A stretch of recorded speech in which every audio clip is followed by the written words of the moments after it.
আসসালামু আলাইকুম রহমতুল্লাহ বরকাতুহ। আলহামদুলিল্লাহ রাব্বিল আলামিন ওয়াসসালাতু ওয়াসসালামু আলা আশরাফিল আমবিয়া ওয়াল মুরসালিন নবিয়িনা মুহাম্মাদ ওয়া আলা আলিহি ওয়া আসহাবিহি আজমাইন, আম্মা বাদ। দর্শকবৃন্দ, আমরা আলোচনা করছিলাম ইমাম আবু জাফর তাহাবী রহমতুল্লাহ আলাইহি রচিত বয়ান ও ইতিকাদ আহলে সুন্নাহ ওয়াল জামাআহ, আহলে সুন্নাহ ওয়াল জামাতের আকীদার বর্ণনা, এই গ্রন্থটির একটি অংশ নিয়ে। আমাদের ইমাম এই অংশে আলোচনা করছিলেন যে আল্লাহ তাআলার কালাম সম্পর্কে। তার কালাম শ্রুত হয় এবং তার কালাম আল্লাহর একটা সিফত, এই বিষয়টি তিনি এখানে তুলে ধরেছেন। বিশেষ কোরআনে কারিমে আল্লাহ তাআলার কালাম, এই বিষয়টি তিনি বিস্তারিত তুলে ধরেছেন। এই বিষয়টির আলোচনায় আমরা প্রমাণ করতে সচেষ্ট হয়েছি গত দুটি পর্বে যে আল্লাহ তাআলা কথা বলেন এবং কোরআনে কারিমে সুস্পষ্টভাবে তা উল্লেখ হয়েছে এবং আল্লাহ তাআলার এই কথা বলার গুণটি এবং সে কথা শ্রুত হয়, শোনা যায় এবং সে কথা শব্দ দ্বারা হয় এবং সে কথার বর্ণ আছে, সে কথা নবীরা শুনেছেন এবং সে কথা অন্যরাও কাফেরদেরকে শোনানোর জন্য নবীদেরকে নির্দেশনা দিয়েছেন কোরআনে কারিমে। সেটা আমরা দুটি পর্বে কোরআন থেকে উল্লেখ করেছি, রাসূলুল্লাহ সাল্লাল্লাহু আলাইহি ওয়াসাল্লাম হাদিস থেকেও তা উল্লেখ করেছি আমরা। আজকের পর্বে আমরা আলোচনা করব যে আমাদের পূর্বসূরীরা, সম্মানিত পূর্বসূরী যারা ছিলেন, সালফে সালেহ যারা, বিশেষ করে সাহাবায়ে কেরাম, তাবেঈন, আইম্মা মুজতাহিদিন, তারা সবসময় আল্লাহর কালাম বলতেন, অর্থাৎ আল্লাহর বাণী বলতেন। তারা কখনো এ ব্যাপারে কোনো সন্দেহ পোষণ করেননি। অর্থাৎ কোরআনে কারিমে আসছে, হাদিসে আসছে এবং আমাদের সালফে সালেহিন ইজমা দিয়া সাব্যস্ত হয়েছে যে আল্লাহ তাআলার কালামকে সাব্যস্ত করতে হবে এবং যেই কালাম শোনা যায় সেরকমভাবে সাব্যস্ত করতে হবে। আল্লাহ তাআলার কালাম শোনা যায় এবং সেটা শব্দ এবং অর্থসহ এবং যেটার বর্ণ আছে, এভাবে সেটাকে সাব্যস্ত করতে হবে। আল্লাহ তাআলা কোরআনে কারিম আমাদের জন্য নাজিল করেছেন, এটা আমরা তেলাওয়াত করি, সেটাও যে শব্দ এবং অর্থসহ, সেটাও আমরা আজকে আমাদের বিভিন্ন পূর্বসূরি যে সমস্ত আলেমরা চলে গেছেন, যে সমস্ত পূর্বসূরি সত্যিকার আল্লাহর বান্দারা চলে গেছেন, সাহাবা তাবেঈন, তাদের কথা দিয়ে সাব্যস্ত করতে চেষ্টা করব ইনশাআল্লাহ। প্রথমেই আমরা একজন সাহাবীর একটি আথার নিয়ে আসছি। আথার বলা হয় ওই সমস্ত বাণীগুলিকে যেগুলি হাদিস নয় অথচ সাহাবা তাবেঈন থেকে আসছে তাদের বর্ণনা এবং যেগুলো হাদিসের মতো মর্যাদাপূর্ণ, সেগুলিকে আথার বলা হয়। সে আথারের মধ্যে প্রথমে আমরা আলোচনা করছি ইমাম নিয়ার ইবনে মুকরাম রাদিয়াল্লাহু আনহু, তিনি সাহাবী ছিলেন। তিনি আবু বকর রাদিয়াল্লাহু আনহু একটি ঘটনা বর্ণনা করছেন। আবু বকর রাদিয়াল্লাহু আনহু যখন মক্কায় ছিলেন তখন মাঝে মধ্যে কাফেরদের সাথে তার বিভিন্ন রকমের ডিবেট হতো, আলোচনা হতো যে এটা কেন ইত্যাদি ইত্যাদি। আবু বকর রাদিয়াল্লাহু একদিন বললেন যে মক্কাবাসীদের সাথে তিনি একটি ভবিষ্যৎবাণী করলেন, এটা যে আমার যতটুকু আমি শুনেছি সেটা হচ্ছে যে পারস্যদের উপরে রোম জয়লাভ করবে। অর্থাৎ তখন যুদ্ধ চলছিল, রোম এবং পারস্য দুই বড় সাম্রাজ্যের মধ্যে যুদ্ধ চলছিল। আবু বকর রাদিয়াল্লাহু আনহু তখন বললেন যে আমি বিশ্বাস করি যে রোমরা পারস্যের উপরে জয়লাভ করবে। পরবর্তী দেখা গেছে রোমরা পারস্যের উপরে জয়লাভ করলো। তখন আল্লাহ তাআলা আয়াত নাজিল করলেন, আলিফ লাম মিম গুলিবাতির রুম ফি আদনাল আরদি হুম মিন বাদি গালাবিহিম সায়াগলিবুন, এই আয়াত নাজিল করলেন।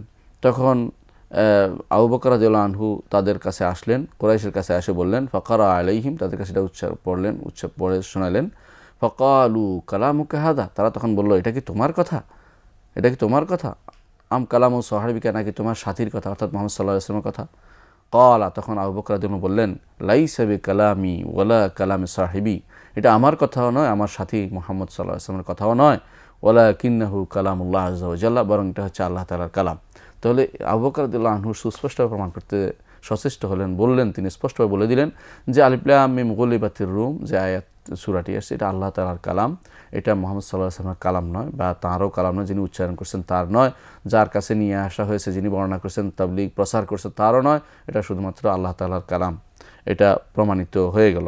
অন্য শব্দে আসছে আল্লাহু আযজা ওয়া জাল্লা আনজাল হাযা, আল্লাহ তাআলা এই বাণীটি নাজিল করেছেন, এই কথাটি নাজিল করেছেন। এই হাদিসটিও ইবনে খুজাইমা রাহমাতুল্লাহ আলাইহি তার কিতাবুত তাওহীদে নিয়ে এসেছেন, ইমাম বাইহাকী রাহমাতুল্লাহ আলাইহি তার ইতিকাদে নিয়ে এসেছেন এবং আসমা ও সিফাতে নিয়ে এসেছেন হাদিসটি নিয়ে এসেছেন। এই হাদিসটি বিশুদ্ধ সনদ দ্বারা সাব্যস্ত। অনুরূপভাবে আয়েশা রাদিয়াল্লাহু আনহা থেকে বর্ণিত, তিনি বলেন, দ্বিতীয় আরেকটি ঘটনা আমরা উল্লেখ করছি, কিসাতুল ইফকি, যে ঘটনা, ইফকের ঘটনা আমরা সবাই জানি যে এক যুদ্ধে রাসূলুল্লাহ সাল্লাল্লাহু আলাইহি ওয়াসাল্লাম আয়েশা রাদিয়াল্লাহু আনহাকে সাথে নিয়ে গিয়েছিলেন। সেখানে একদিন আয়েশা রাদিয়াল্লাহু আনহা তার হার হারিয়ে ফেলেন। হার হারানোর পরে তিনি হার খুঁজতে বেরিয়ে যাওয়ার সময় কাফেলা থেকে দূরে সরে যান। এসে দেখেন কাফেলা চলে গেছে। তিনি আর কি করলেন, তিনি সেখানে ঘুমিয়ে পড়লেন। ঘুমিয়ে পড়ার কারণে পিছনে একজন আসলেন সাহাবী, রাসূলুল্লাহ সাল্লাল্লাহু আলাইহি ওয়াসাল্লাম সবসময় রাখতেন, যিনি পিছনে সব খোঁজ খবর নিয়ে রাখতেন কি হচ্ছে না হচ্ছে।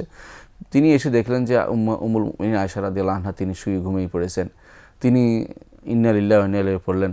ইস্তারজা পড়ার কারণে আয়েশা রাদিয়াল্লাহু আনহা সজাগ হয়ে গেলেন। তিনি তাকে উঠ দিলেন, সেখানে উঠে চলে গেল।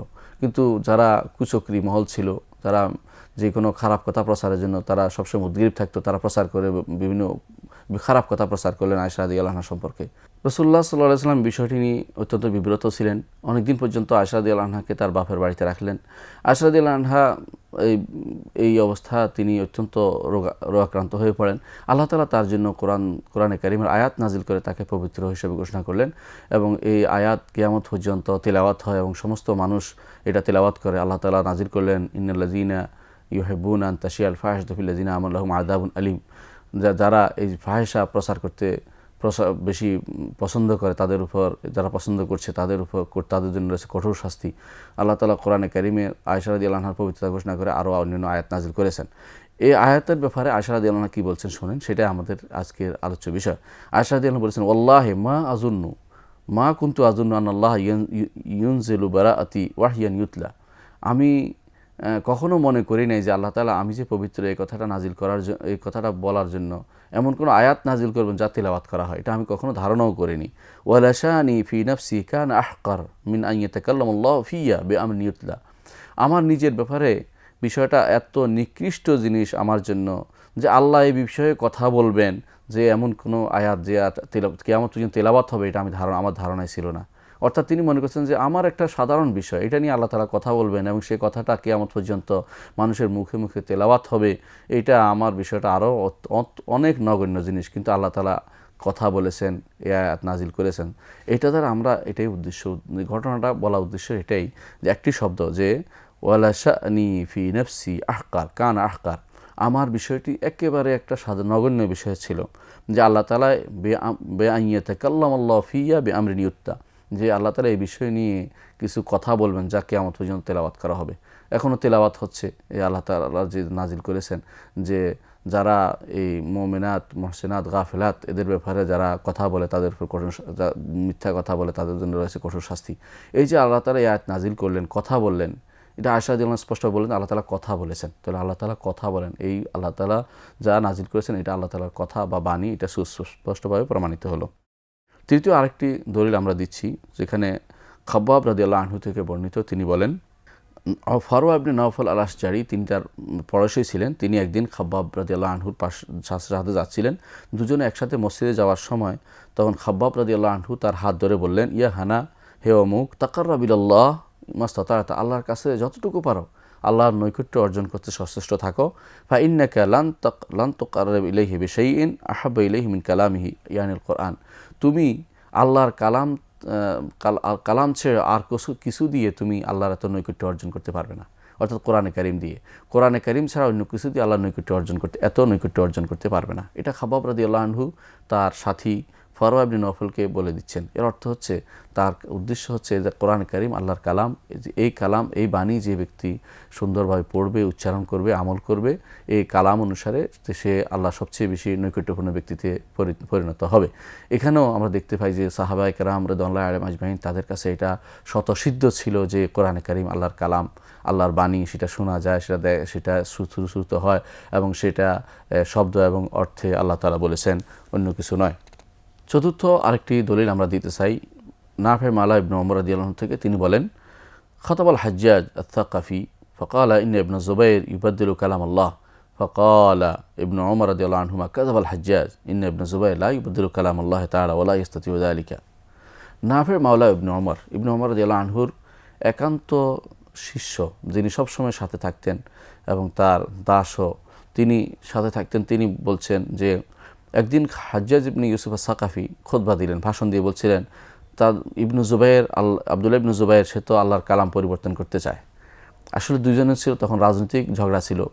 হাজ্জাজ ইবনে ইউসুফ আস-সাকাফি সে ছিল আব্দুল মালিক ইবনে মারওয়ানের পক্ষ থেকে মক্কা এবং এই এলাকার জন্য বিশেষ গভর্নর হিসেবে নিয়োজিত, আর আব্দুল্লাহ ইবনে জুবাইর তখন মক্কাতে তিনি তার ক্ষমতা সুসংহত করেছিলেন। তখন হাজ্জাজ ইবনে ইউসুফ দাঁড়িয়ে আব্দুল্লাহ ইবনে জুবাইরের বিরুদ্ধে কথা বলতে আরম্ভ করলেন যে আব্দুল্লাহ ইবনে জুবাইর আল্লাহর কালাম পরিবর্তন করতে চায়। তখন দাঁড়িয়ে গেলে আব্দুল্লাহ ইবনে ওমর বললেন যে হাজ্জাজ মিথ্যা কথা বলছে, আব্দুল্লাহ ইবনে জুবাইর কখনও আল্লাহর কালাম পরিবর্তন করবে না এবং সেটা করতেও সে সক্ষম হবে না। আল্লাহ তাআলার কালাম পরিবর্তনকারী কিছু নেই, লা মুবাদ্দিলা লিকালিমাতিল্লাহ। মানুষ হয়তো সেটা কেউ মানবে কেউ মানবে না, সেটা আলাদা কথা, কিন্তু আল্লাহর কালামকে পরিবর্তন করতে কেউ পারবে না। অর্থাৎ কোরআনে কারীম এবং আল্লাহর কালাম পরিবর্তন কেউ করতে পারবে না। এটা আল্লাহ যে কথা বলেন এটা সাহাবায়ে কেরামের মধ্যে স্বতঃসিদ্ধ ছিল। এমনকি হাজ্জাজের মতো ব্যক্তিও স্বীকার করছে যে এটা আল্লাহর কালাম, আল্লাহ তাআলার বাণী। তাহলে বোঝা গেল যে ওই সময় কেউ আল্লাহ তাআলার বাণীর ব্যাপারে কোনো রকমের দ্বিমত পোষণ করেননি। এটা ছিল সদরে আউয়াল, প্রথম যুগের সমস্ত মানুষ আল্লাহ তাআলার বাণীর ব্যাপারে কোনো রকমের দ্বিমত পোষণ করেছেন বলে প্রমাণ পাওয়া যায় না। প্রথম যারা বিরোধিতা করেছে তারা হচ্ছে যারা নতুন ইসলাম গ্রহণ করেছে এমন ইহুদি নাসারা, তারা যারা ইসলাম গ্রহণ, তারা তাদের ভিন্ন মতবাদ নিয়ে এসে ইসলামের ভিতরে প্রবেশ করেছে, তারাই শুধুমাত্র সেটা পরিবর্তন করেছিল। এর আগ পর্যন্ত কখনো আল্লাহ তাআলার বাণী, আল্লাহ তাআলা কথা বলেন, আল্লাহ তাআলার বাণী নাজিল হয়েছে, সেটা শ্রুত হয়, এই বিষয়টি কখনো কোনো রকমের মতভেদপূর্ণ বিষয় ছিল না, বরং সবাই সেটাকে স্বতঃসিদ্ধভাবে মেনে নিয়েছিলেন।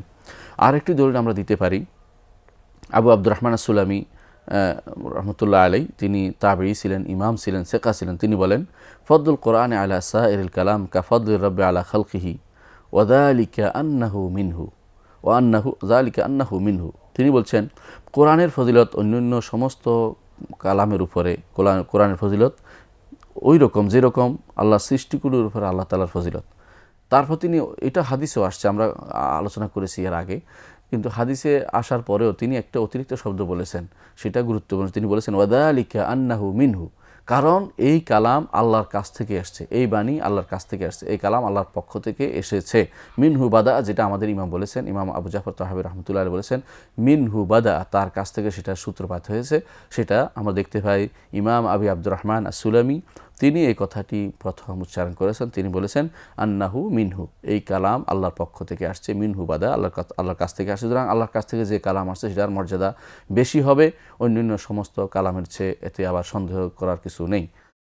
ষষ্ঠ যে দলিলটি আমরা দিতে পারি সেটা হচ্ছে কাতাদা ইবনে দিআমা আস-সাদুসি রহমতুল্লাহ আলাই, তিনি ছিলেন একজন বড় আলেম। আপনারা জানেন সমস্ত সাহাবায়ে কেরামের ছাত্রদের মধ্যে তিনি বিখ্যাত একজন ছাত্র ছিলেন। তার সেই তাবেঈনদের মধ্যে একজন, সাদাতুত তাবেঈনের মধ্যে একজন, তাবেঈনদের সর্দারদের মধ্যে একজন। তিনি আনাস ইবনে মালিক রাদিয়াল্লাহু আনহুর বিশেষ শিষ্য ছিলেন। তিনি বলছেন আল্লাহ তাআলার বাণী, ফাআম্মাল্লাযীনা আমানু ফায়ালামুনা আন্নাহুল হাক্কু মির রাব্বিহিম, যারা ঈমান আনে তারা ভালো করে জানে যে আন্নাহুল হাক্কু মির রাব্বিহিম, যে এই কালাম অর্থাৎ এই যে আল্লাহ তাআলার এই কোরআনে কারীম, আন্নাহুল হাক্কু মির রাব্বিহিম, এটা আল্লাহ তাদের রবের পক্ষ থেকে হক।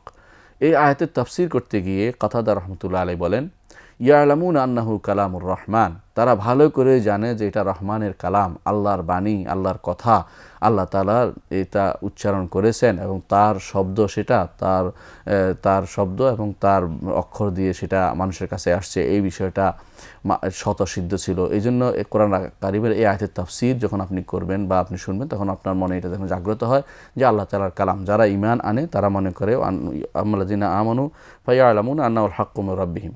কিন্তু যারা কুফরি করে তারা শুধুমাত্র বিপরীত করতে পারে। ঈমানদার মাত্রই স্বীকার করতে হয় যে আল্লাহ তাআলার বাণী, এই কোরআন আল্লাহ তাআলার পক্ষ থেকে সেটা এসেছে। এই বিষয়ে অনেক বেশি আয়াত আসছে যে আমরা এখানে সংক্ষেপে শেষ করতে পারবো না। শুধু কয়েকটি নমুনা পেশ করলাম যে আসলে সাহাবায়ে কেরামের কাছে এটা একটা স্বতঃসিদ্ধ ছিল, তাবেঈনদের কাছেও এটা একটা প্রমাণিত সত্য ছিল যে আল্লাহ তাআলার কালাম রয়েছে এবং তিনি কথা বলেছেন, কোরআন কারীম আল্লাহ তাআলার কালাম, এই বিষয়টিতে কোনো সন্দেহ ছিল না। আমরা এখন কয়েকটি বিবেক গ্রাহ্য কিছু দলিল আমরা পেশ করতে চাই যা সুস্পষ্টভাবে প্রমাণ করবে যে আল্লাহ তাআলা কথা বলেন এবং কথা বলা আল্লাহর একটি গুণ। তা অবশ্যই আমাদেরকে এই বিশ্বাস করার দিকে ঠেলে দিবে যে আল্লাহ তাআলা কথা বলেছেন। এর মধ্যে একটি দলিল হচ্ছে, এটা আমরা বুঝতে পারি যে কথা বলা একটা ভালো গুণ, নিঃসন্দেহে কথা বলা একটা ভালো গুণ, পূর্ণতার গুণ, আর কথা না বলা একটা দুর্বল গুণ, কথা না বলতে পারা দুর্বল গুণ। যে দুনিয়াতে যারাই কথা বলে তারা মানুষের কাছে শ্রেষ্ঠ ব্যক্তি বলে স্বীকৃত। যারা কথা বলতে পারে না তার দুর্বলতা এবং তাদের মধ্যে কমতি আছে, তাদের মধ্যে পূর্ণতা পায়নি আমরা বলে থাকি।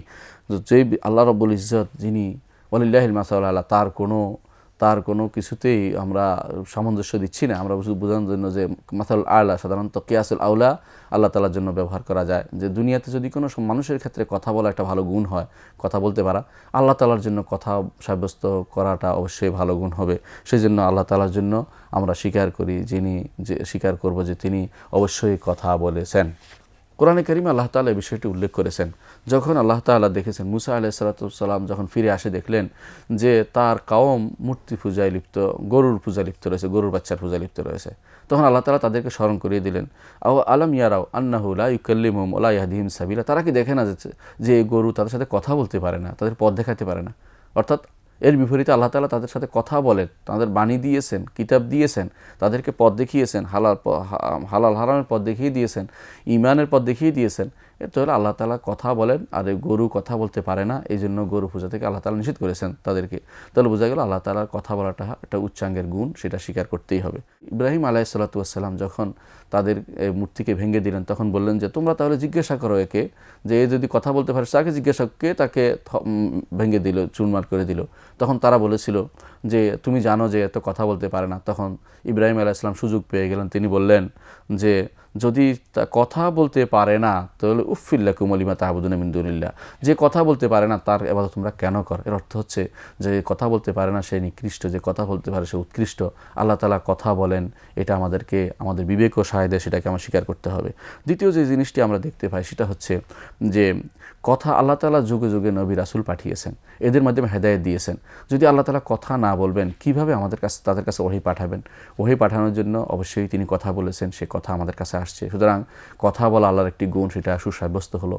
এটাই আমরা প্রমাণ করতে চেয়েছি গত কয়েকটি এই পর্বেও, যে আল্লাহ তাআলা কথা বলা আল্লাহর একটি গুণ, এবং তিনি সেই কথা শব্দ দিয়ে কথা বলেছেন এবং মানুষে শুনেছে, ফেরেশতারাও শুনে এবং ঈমানদাররাও শুনেছে। সে আল্লাহ তাআলার বাণী শুনে, এবং এমনকি আল্লাহ তাআলার এই বাণী শোনার জন্য কাফেরদেরকে শোনানোর জন্য আল্লাহ তাআলা নবীকেও নির্দেশ দিয়েছেন, নবীরাও শুনেছে আল্লাহ তাআলার বাণী। তাহলে আল্লাহ তাআলার বাণী, এই বাণী অবশ্যই শ্রুত এবং সাব্যস্ত হয়েছে আল্লাহ তাআলার বাণী রয়েছে এবং তিনি কথা বলেছেন। ইনশাআল্লাহ পরবর্তী পর্যায়ে আমরা দেখাবো কোথায় কোথায় আল্লাহ তাআলা কথা বলবেন, দুনিয়াতে কীভাবে কথা বলবেন, আখিরাতে কীভাবে কথা বলবেন। এবং কথা বলার এই গুণটি সাব্যস্ত করা দ্বারা আমাদের অনেক এর সাথে জড়িত রয়েছে, আমাদের ঈমানি অনেক বিষয় এবং আখিরাতের অনেক বিষয় জড়িত রয়েছে। বিষয়টি আমরা সুস্পষ্ট করব। আল্লাহ আমাদেরকে তৌফিক দান করুন। আসসালামু আলাইকুম ওয়া রাহমাতুল্লাহি ওয়া বারাকাতুহু।